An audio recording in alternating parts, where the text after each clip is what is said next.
कभी सोचा है हम जो हैं वो कैसे बने? मतलब हमारी सोच, हमारे सही गलत के फैसले, हमारी आदतें, ये सब कहाँ से आया? ये एक बहुत ही गहरा सवाल है ना? जैसे हम सोचना कैसे सीखते हैं, क्या सही है और क्या गलत, ये तय करना कैसे सीखते हैं, और भाषा, इतनी जटिल चीज पर हमारी पकड़ कैसे बन जाती है। आज हम इन्हीं बड़े और मजेदार सवालों के जवाब ढूंढने की कोशिश करेंगे। और इस सफर में हमारी मदद करेंगे चार बहुत बड़े विचारक। हम पियाजे के नन्हे वैज्ञानिक से मिलेंगे, वाइगोत्स्की के सामाजिक प्रशिक्षु को समझेंगे, कोलबर्ग की नैतिक सीढ़ी पर चढ़कर देखेंगे और चॉम्स्की के भाषा के ब्लूप्रिंट का राज जानेंगे। तो चलिए इन चार सिद्धांतों को मिलाकर देखते हैं कि हमारी कहानी बनती कैसे है। तो चलिए शुरू करते हैं पहले स्तंभ के साथ। ये हैं जीन पियाजे और उनका नन्हा वैज्ञानिक। देखते हैं कि हमारे अंदर हमारे विचारों की दुनिया बनती कैसे है। पियाजे का ये आइडिया ना बहुत ही कमाल का है। वो कहते थे हर बच्चा एक छोटा वैज्ञानिक है। इसका मतलब ये है कि बच्चे खाली बर्तन नहीं हैं जिसमें हम ज्ञान भर दें। नहीं, वो तो खुद ही अपनी छोटी छोटी लैब्स में दुनिया को लेकर थ्योरी बनाते हैं, एक्सपेरिमेंट करते हैं और सीखते हैं। एक तरह से वो अपने ज्ञान के आर्किटेक्ट खुद हैं। पियाजे के हिसाब से हमारी सोच का विकास ना 4 अलग अलग मंजिलों से गुजरता है। पहली है सेंसरी मोटर स्टेज, जन्म से 2 साल तक, जब दुनिया को छूकर और महसूस करके ही सीखा जाता है। फिर आती है प्री ऑपरेशनल स्टेज, 2 से 7 साल तक। इसके बाद 7 से 11 साल तक कॉन्क्रीट ऑपरेशनल, और आखिर में 11 साल के बाद आती है फॉर्मल ऑपरेशनल स्टेज, जहां हमारी सोच बहुत गहरी और एब्स्ट्रैक्ट हो जाती है। और इसी वजह से तो छोटे बच्चों को रटाया नहीं जाता, उन्हें चीजें दिखाकर, छुआकर सिखाई जाती हैं ताकि वो खुद सीखें। इसी पहली स्टेज की एक बहुत बड़ी जीत है ऑब्जेक्ट परमानेंस।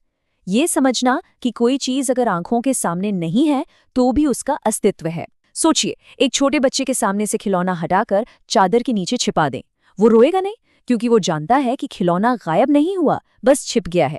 ये एक बहुत बड़ा दिमागी कदम है। लेकिन एक मिनट, क्या हम सच में सब कुछ अकेले ही सीखते हैं, एक वैज्ञानिक की तरह?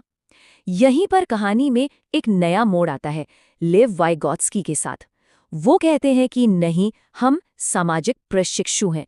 हमारा दिमाग समाज और हमारे आसपास के लोग बनाते हैं।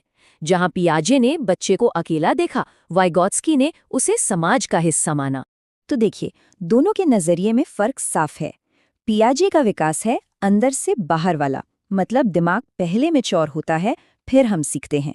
और वाइगोत्स्की का विकास है बाहर से अंदर की तरफ, यानी हम समाज से सीखते हैं और उससे हमारा दिमाग विकसित होता है। एक के लिए बच्चा एक अकेला साइंटिस्ट है, तो दूसरे के लिए एक सोशल अप्रेंटिस। और वाइगोत्स्की का एक बहुत ही मजेदार कॉन्सेप्ट है स्कैफोल्डिंग। आसान भाषा में ये वो टेम्पररी सपोर्ट है जो कोई एक्सपर्ट, जैसे माता पिता या टीचर, सीखने वाले को देता है। और जैसे जैसे सीखने वाला बेहतर होता जाता है, ये सपोर्ट धीरे धीरे हटा लिया जाता है। इसका सबसे बढ़िया उदाहरण है साइकिल चलाना सीखना। याद है कैसे कोई बड़ा पीछे से साइकिल पकड़ता था, वो हमें सहारा दे रहा था, और जैसे ही हम बैलेंस बनाने लगते थे, वो धीरे से हाथ हटा लेता था। बस यही जो टेम्पररी मदद है ना, यही है स्कैफोल्डिंग। ठीक है, तो हमने सोचना और सीखना तो देख लिया, पर सही और गलत का फैसला करना कैसे सीखते हैं? इसके लिए हमें मिलना होगा कोलबर्ग से और उनकी नैतिक सीढ़ी से। ये सफर है एक नियम मानने वाले से खुद के सिद्धांत बनाने वाले तक का। कोलबर्ग ने लोगों के नैतिक तर्क को समझने के लिए एक कहानी का इस्तेमाल किया, जिसे हाइंस की दुविधा कहते हैं। कहानी कुछ यूं है। एक औरत मरने वाली है, शहर में एक ही केमिस्ट है जिसके पास वो दवा है जो जान बचा सकती है, पर वो उसकी 10 गुना कीमत मांग रहा है। अब सवाल ये है कि क्या उस औरत के पति हाइंस को अपनी पत्नी की जान बचाने के लिए वो दवा चुरा लेनी चाहिए? अब यहाँ पर असली खेल शुरू होता है। कोलबर्ग के लिए ये जरूरी नहीं था कि कोई हाँ कहे या ना, उनके लिए जरूरी था क्यों। कोई अपने जवाब के पीछे क्या तर्क दे रहा है। यही क्यों किसी के नैतिक विकास का स्तर बताता है। तो कोलबर्ग ने नैतिकता के 3 लेवल बताए। लेवल 1 प्री कन्वेंशनल, ये छोटे बच्चों में होता है। यहाँ नैतिकता का मतलब है सजा से बचना या इनाम पाना। जैसे कोई कहेगा नहीं, हाइंस को चोरी नहीं करनी चाहिए वरना पुलिस पकड़ लेगी। फिर आता है लेवल 2 कन्वेंशनल, यहाँ हम समाज के नियमों को मानते हैं ताकि सब कुछ ठीक ठाक चलता रहे। इस लेवल पर कोई कहेगा चोरी करना गलत है, कानून के खिलाफ है, इसलिए नहीं करनी चाहिए। और फिर आता है सबसे ऊंचा लेवल, लेवल 3, पोस्ट कन्वेंशनल। यहाँ इंसान समाज के नियमों से ऊपर उठकर अपने विवेक और सार्वभौमिक सिद्धांतों से फैसला करता है। वो शायद कहेगा एक इंसान की जान बचाना किसी भी कानून से ज्यादा जरूरी है। चलिए अब पहेली के आखिरी और बहुत ही दिलचस्प हिस्से पर आते हैं, भाषा। और यहाँ हमारे गाइड हैं नोम चॉम्स्की और उनका भाषा का ब्लूप्रिंट। ये उस कोड को अनलॉक करने जैसा है जो हमारे अंदर पहले से मौजूद है। चॉम्स्की ने जो कहा वो एक तरह का धमाका था। उन्होंने कहा हमें भाषा सिखाई नहीं जाती, हम भाषा सीखने की एक बायोलॉजिकल मशीन के साथ पैदा होते हैं।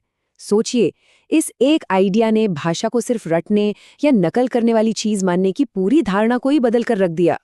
उन्होंने इस सिस्टम को नाम दिया लैंग्वेज एक्विजिशन डिवाइस, या शॉर्ट में LED।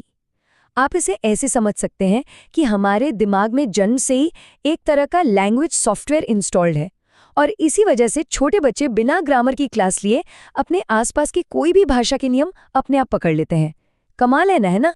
तो ये थे हमारे 4 दिग्गज और उनके 4 अलग अलग नजरिए, पियाजे, वाइगॉट्स्की, कोलबर्ग और चॉम्स्की। अब चलिए इन सारे टुकड़ों को एक साथ जोड़ते हैं और देखते हैं कि ये मिलकर हमारी पूरी कहानी कैसे बनाते हैं। तो संक्षेप में देखें तो कहानी कुछ ऐसी है। पियाजे, जिनका मुख्य विचार है कि हम स्टेज में सीखते हैं, और उनका रूपक है नन्हा वैज्ञानिक। फिर है वाइगॉट्स्की, जो मानते हैं कि हम समाज से सीखते हैं, और उनका रूपक है सामाजिक प्रशिक्षु।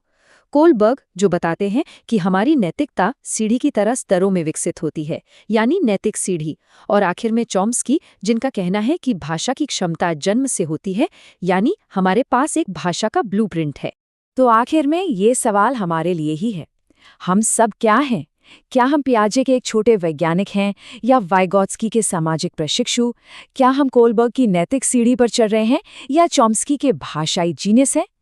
शायद सच ये है कि हम इन सब का एक बहुत ही खूबसूरत मिश्रण है, और ये चारों सिद्धांत हमें खुद की कहानी को बेहतर ढंग से समझने का एक फ्रेमवर्क देते हैं।